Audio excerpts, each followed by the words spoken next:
बिहार विधानसभा चुनाव ने बिहार की राजनीति को पूरी तरीके से बदल कर रख दिया है। गृह विभाग है वो मुख्यमंत्री नीतीश कुमार के पास ना होकर भाजपा की तरफ से डिप्टी सीएम सम्राट चौधरी के पास है। कैसे देखते हैं इस चीज को? भारतीय जनता पार्टी का जो विस्तार हुआ है, मोदी युग के पहले का विस्तार, बिहार को छोड़ करके लगभग हर राज्य में भारतीय जनता पार्टी नंबर 1 हो गई और समाजवादी दल या तो खत्म हो गए या वो अपने अस्तित्व के लिए संघर्ष कर रहे हैं। जाहिर है कि भारतीय जनता पार्टी वहां अपना एक नेतृत्व स्थापित करना चाहती है। इस बार चूंकि वो नंबर 1 की पोजीशन में आ चुकी है और इसको भविष्य की भारतीय जनता पार्टी के विस्तार के रूप में देखा जाना चाहिए। गृह मंत्रालय उसके पास होना इसी का प्रतीक है। भारतीय जनता पार्टी की राजनीति में एक चीज और है कि वो लंबा सोच करके करती है।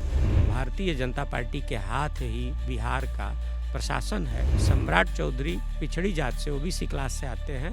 शायद यही वजह है कि भारतीय जनता पार्टी उनकी ओर ज्यादा उम्मीद भरी निगाह से देख रही है। मान लिया जाए कि नीतीश कुमार कमजोर हो गए हैं? कमजोर तो नहीं है, हाँ उन्होंने अब अपनी सीमा पहचान ली है। अब कमान धीरे धीरे, प्रभाव और अधिकार धीरे धीरे अपने हाथ से दूसरे हाथों में भी देने का वक्त आ गया है। 2025 बिहार विधानसभा चुनाव ने बिहार की राजनीति को पूरी तरीके से बदल कर रख दिया है। इस बार जो गृह विभाग है वो मुख्यमंत्री नीतीश कुमार के पास ना होकर बल्कि भाजपा की तरफ से डिप्टी सीएम सम्राट चौधरी के पास है। इसी पे बातचीत करने के लिए हमारे साथ वरिष्ठ पत्रकार उमेश चतुर्वेदी जी हैं। सर, कैसे देखते हैं इस चीज को?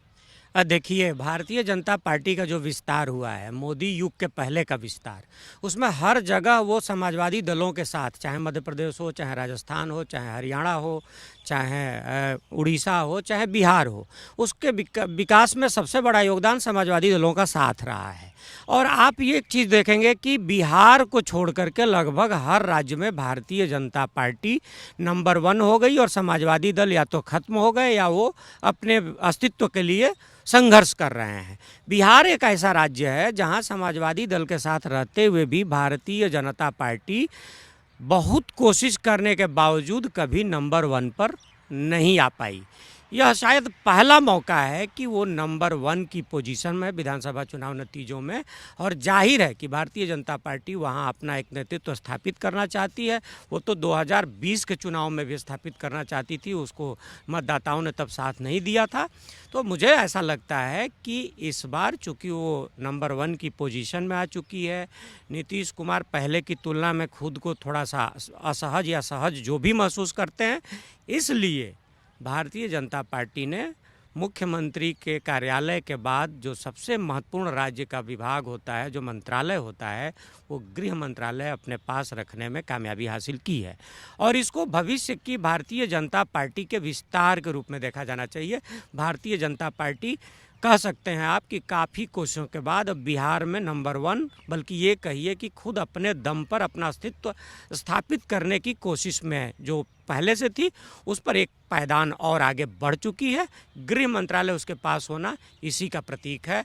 और आप ये भी सोच सकते हैं, जैसे एक चर्चा ये भी थी जब चुनाव प्रचार अभियान अपने पूरे शबाब पर था, पूरी गति पर था, पूरी गति और लय पर था, तो ये कहा जा रहा था कि इस बार भारतीय जनता पार्टी नीतीश कुमार को मुख्यमंत्री नहीं बनाएगी, बल्कि इस बार उसकी अपनी सोच का, अपनी पार्टी का, अपने विचार वाला व्यक्ति मुख्यमंत्री होगा, उसका अपना मुख्यमंत्री होगा। लेकिन इस भारतीय जनता पार्टी ने नीतीश की अहमियत को कबूल किया है और यह मानने में गुरेज नहीं होना चाहिए किसी भी राजनेता को या राजनीतिक पंडित को कि नेशनल डेमोक्रेटिक अलायंस की जो मौजूदा जीत है, उसमें नीतीश कुमार के करिश्माई व्यक्तित्व का, उनकी अपनी साख का, महिलाओं के बीच में, खासतौर पर बिहार की महिलाओं के बीच में जो उनकी साख है, उसका बड़ा योगदान है। भारतीय जनता पार्टी ने मुख्यमंत्री बना करके या उन्हें मुख्यमंत्री स्वीकार करके उसका प्रतिदान दिया है, प्रतिसाद दिया है। लेकिन नीतीश कुमार की भी उम्र हो रही है और धीरे धीरे अब वो ढलान पर हैं। वो उम्र के 7वें दशक का आधा हिस्सा पार कर चुके हैं या पार करने वाले हैं। तो मुझे लगता है कि ऐसे में, और एक चीज़ और भी है कि भारतीय जनता पार्टी के पास भी नेतृत्व नहीं है, तो जनता दल यू के पास भी नीतीश के बाद बड़ा नेतृत्व कोई ऐसा नहीं है जिसकी पूरे राज्य में साख हो, पूरे राज्य में पहचान हो और पूरे राज्य में एक सा प्रभावी असर हो। मुझे लगता है कि इन सब चीज़ों को ध्यान में रख करके, क्योंकि भारतीय जनता पार्टी की राजनीति में एक चीज़ और है कि वो लंबा सोच करके करती है, तो वो अपना राजनीतिक उत्तराधिकारी नया उभारने की कोशिश में है। नीतीश जी किसी न किसी दिन एक शून्य उत्पन्न होना है नीतीश के बाद, उस शून्य को भरने की कोशिश में है। और यह राजनीति एक चीज़ जान लीजिए कि प्रतीकों का संदेश देती है, प्रतीकों के जरिए संदेश देती है राजनीति। तो वह प्रतीक गृह मंत्रालय है जिस पर भारतीय जनता पार्टी का कब्जा है, भारतीय जनता पार्टी के हाथ में है।